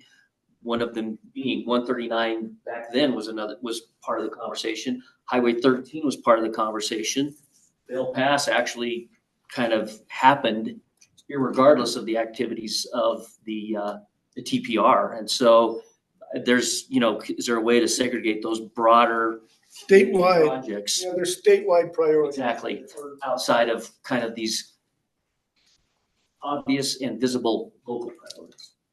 And I know that discussion about asset management there, that was a good discussion about do we separate it out or not. Unfortunately, like Glenwood Canyon, it is such a big asset. It is classified as probably most of these improvements are asset management, but our asset management program is never going to be able to tackle Glenwood Canyon. And so I think, for the TPR's input here is just make sure you understand that we need help in every way we can with Glenwood Canyon to keep that thing together and keep it open. Our asset program just won't handle it. Yeah, and that's just to echo that, like from a bigger picture, and I'm not an engineer, more from the planning perspective, just the future of maintaining what we have is just going to get harder and harder. These things are getting older. They're failing, climate change, all the things we know. So, I mean, it's fair. You know how much we have to care about that going forward because it's going to be probably reflected in the final decisions quite a bit. So, Well, taking care of the canyon's way different than putting an overlay on I-70 somewhere else. you mean? It's just bridges, it's structures, it's rocks falling. Roland pointed out right now, it's the 250 million what we identified. And every year it's just kind of getting more and more. It's built in Canyon infrastructure. to take care of is what it is. Yeah. In the 60s, it was very innovative, or 70s, or whenever they did it, but The 90s. really, in the 90s, yeah, the whole stretch when it started to. It finished about mid-90s, remember? So Matt, go ahead. I just want you guys all to understand that I'm so passionate about 82, not just Glenwood Springs, because we see more traffic through Glenwood Springs than I-70 sees. There are 27,000 cars that go through Glenwood Springs. That little stretch that I was talking about is 27,000 cars. On average, between the Eagle and Gypsum is 21,000 on I-70. That's an interstate. So we have to keep Highway 82 going. I'm always supportive of doing anything in the canyon. Whatever you can do to keep our canyon open is spectacular because we have people that live on the other side of it that work for us. But when Highway 82 closes because of an accident, it backs up to I-70. It backs up from I-70 through South Glenwood or through Glenwood Canyon. That is a horrendous problem for us. And it affects everybody in this room, to be honest with you, because you have people going back and forth also. And it affects I-70 safety because we'll back up on I-70 from one exit to the other exit all the way into the canyon for miles because of one thing that happened on Highway 82. So when you think about traffic, that's what I think about a lot is accident rates and traffic. We have more traffic than most of you and we have higher accident rates. So that's why I'm really passionate about trying to get cars up and down 82 as safely as possible. All right, I look forward to CDOT confirming the project IDs on the missing projects. Thank you for that effort. And then assigning these dollar figures to our tier 1 projects. because I think what we want to do from here is promote additional money coming to CDOT so we can take care of this $1 billion for the projects that we have on tier 1. Thank you, Marissa.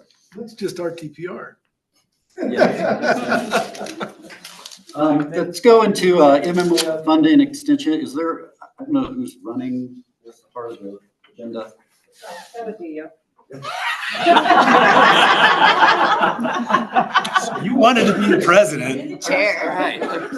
So okay, we had 2 applications for MMOF funding. There was funds left to the I think 550,000. There was money available, and so we extended that deadline for MMOF funding to accept more applications. And I'm hoping and promoting to this group to please submit for MMOF funding if you have projects that are out there. When is the extension to? Okay. Thank you. Go ahead, Tom. I was asking when that extension was, but it Yeah. sounds like we need to. Yeah, and I'm sorry, I thought we had it on that, but I guess we do need to get authorization from this group to extend the deadline. And I may conduct the vote this way, just because there's 10 minutes left. Does anybody oppose extending the deadline for MMOF funding to allow more applications to be submitted? No. The only other thing we need to add is that a comment was made or a suggestion was made that we try to figure out how to give perfect attendance points to the folks that actually submitted, maybe give them a priority point or 2 with their project since they met that original deadline.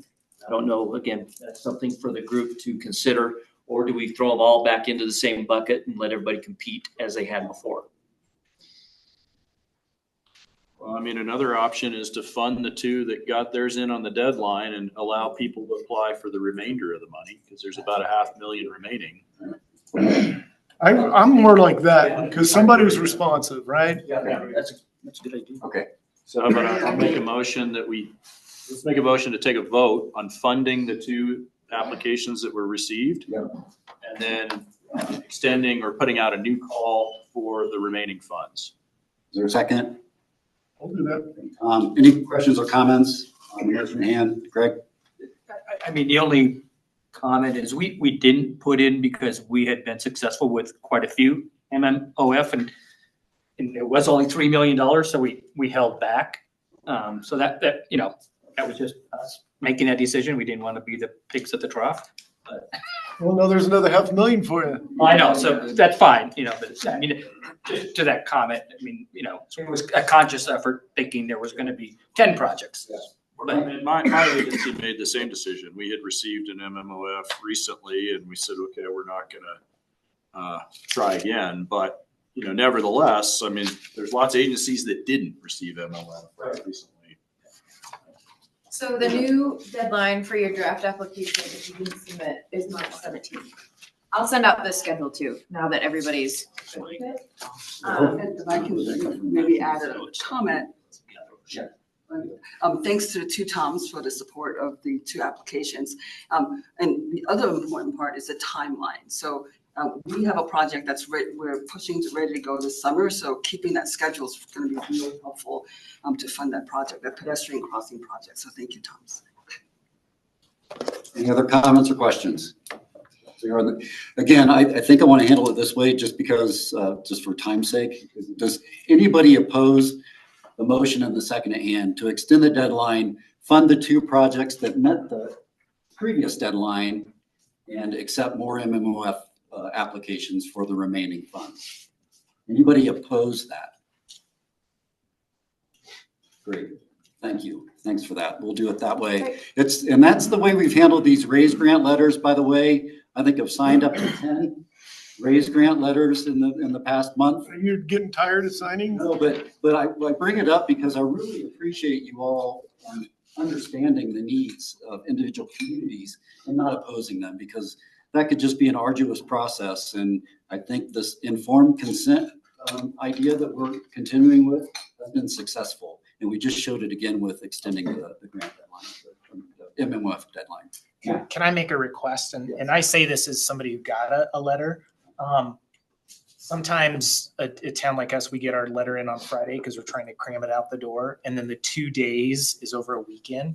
Just in fairness to the rest of the members, could we make that 2 business days? So it gives everybody a chance to review that properly. Yeah, we've struggled with that a little bit as well. A little more time would help a lot. Yeah. I'll say that as somebody who got it on a Friday and was over the weekend. I wanted to make sure it didn't feel like, oh, it's strategic planning.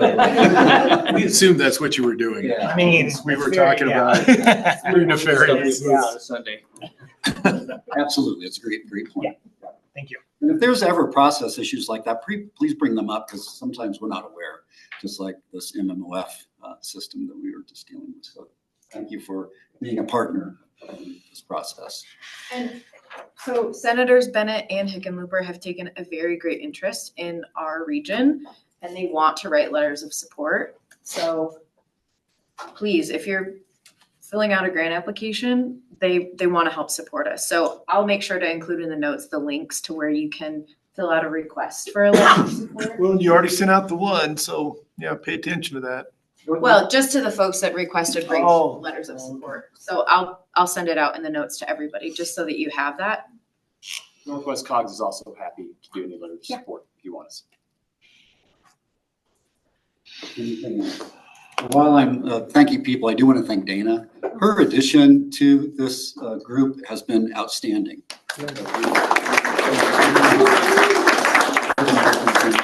Keeping it going, and she pointed out that she did not boil the eggs that are. I don't like you guys that much. No, I'm just kidding. Raw eggs. Do that. I really appreciate her keeping us on task and taking.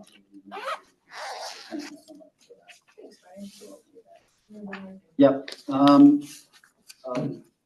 Region 3 updates, Mark. Did you have updates for us? And he might have jumped off, I'm not sure. I have an update if people want to hear just a status on construction and design. Yes.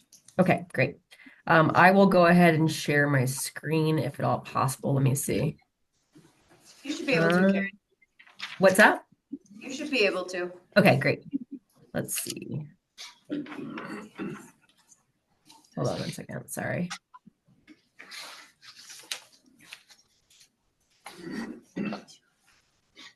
Okay.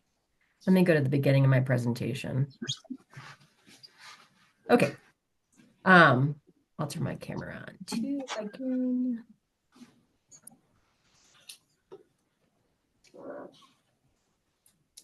Okay. So I just have a quick update. Hi, I'm Karen Bertollet. I am the program engineer on the east side of the IMTPR. And here are some notable construction projects we have in 2025. We're going to be working on a culvert repair project in Straight Creek between Silverthorne and the Eisenhower Tunnel. This is really focusing on those 24-inch metal pipes that were built with the original I-70, that many of them are in poor condition. So we're really looking to line those and do a bunch of drainage repairs. So it's a really important project for us. We are in, I think it's year 4 of Vail Pass, that the project will continue through the end of 2026. And what you're going to see this year is a bunch of work on the eastbound bridge reconstruction about halfway up the pass. We're going to be starting on the 3rd lane eastbound, and we're also working on that 188 curve, which is the first curve coming downhill that actually has one of the highest crash rates on I-70 in Colorado. And then you're also going to see some work this year on Highway 82. We're paving from mile marker 78 to 85.3. So that starts at the 24 and 82 intersection and extends west. And then I'll go to my design projects. So you heard a little bit earlier that we are working on the 203 interchange project, and we'll be starting construction on that next year. We just finished up a key study on the Highway 6 and 9 corridor in Silverthorne and Dillon, and that was just wrapped up. We are designing wildlife crossings on the east side of Vail Pass, and that has design funds right now. We're still working on construction funds. We're working on a paving project from Gypsum to Eagle. I can't see my whole screen, but I think that starts next year for construction. We're starting design on some improvements for the East Vale chain station. We're looking at a few alternatives there. I think as most of us know, when truckers do chain at that chain station, their feet are within, like their actual feet when they're bending down to chain, their feet are within inches or a foot of like the white line of the travel lanes. And so we're looking at widening into the median there to either just have a bigger buffer or even as much as potentially having a separated access with a landscape island between the chain station and the travel lanes. So we're looking at a few options there. We're working on design of a wildlife fence project in Main Vale. This actually has one of the highest sections of wildlife hits in on I-70 in Eagle County, and really because it's the only section left without Vale Pass that doesn't have fencing. So it's about 15% of the crashes in that area. So we're looking at fencing in that part of the corridor. And then we are looking at a roundabout at the 82 and 24 intersection. This area has a really high crash rate. And so we're working through some railroad coordination there and right of way. So we were not able to include that work with the paving project, but we're hoping it will happen next year. We're just trying to work through that railroad piece. So those are the notable design projects and construction projects. That's all I have. Thanks. Great, thanks. Any questions for Karen? Anything else of regional significance that we need to talk about today? And we'll just talk about next steps and meetings coming up. All right, we'll be looking forward to hearing back from you, Marissa, as the planning process continues. Yeah, we'll have hopefully a draft plan for you to look at your next meeting. Great. Speaking of the next meetings, we talked about moving this meeting around, and I just want to get the feeling of this group for a meeting location. I really appreciate Eagle County hosting it in the past, and we picked this place because it was close to centrally located for everyone to attend. But are we okay with staying here, or do we want to move the TPR meeting around the region? We need a bigger room. I think the only option is Glenwood at that point. For a bigger room. Yeah. Is there, I mean, I think many years ago, Greg, we might have had some meetings in Vale. We I don't know did. if there's a bigger room available there. There's a park there. Yeah, we have a pretty big pavilion. We could host. Yeah, Donovan or. And Council Chambers. And during the week, it's not too busy, so. I do think a bigger room would be nice. Okay. I mean, it's nice that we need a bigger room. Yes. So we're getting so much participation from all the communities. Yeah. And this was a key meeting today, so I think that's why we saw a lot of people come out. But are people okay with Dana picking different locations that would accommodate us and in the region and moving the meeting around? Let's just make sure we do it when there's not a snowstorm. And that. Yeah. I mean, centrally located would be a priority. Vale to Glenwood? Yeah, I think that works. Like, Aspen might be a little inconvenient for some people. For some people. For some. We'll just ski it. Inconvenient for us regular people. Yeah. All right. I can afford to pay for the parking. Yeah. So the message, given there's no really opposition to Dana doing that, is pay attention to the location of the next meeting because it may not be here. So with that, thank you all. When was the next meeting? I didn't. April 17th? 17th? Why don't we go through It's on that? your calendar. Oh, you sent that out. Okay. Yeah, I just don't I don't have remember. the location. Hold on, I can tell you. That's good. Season's over. Where is it?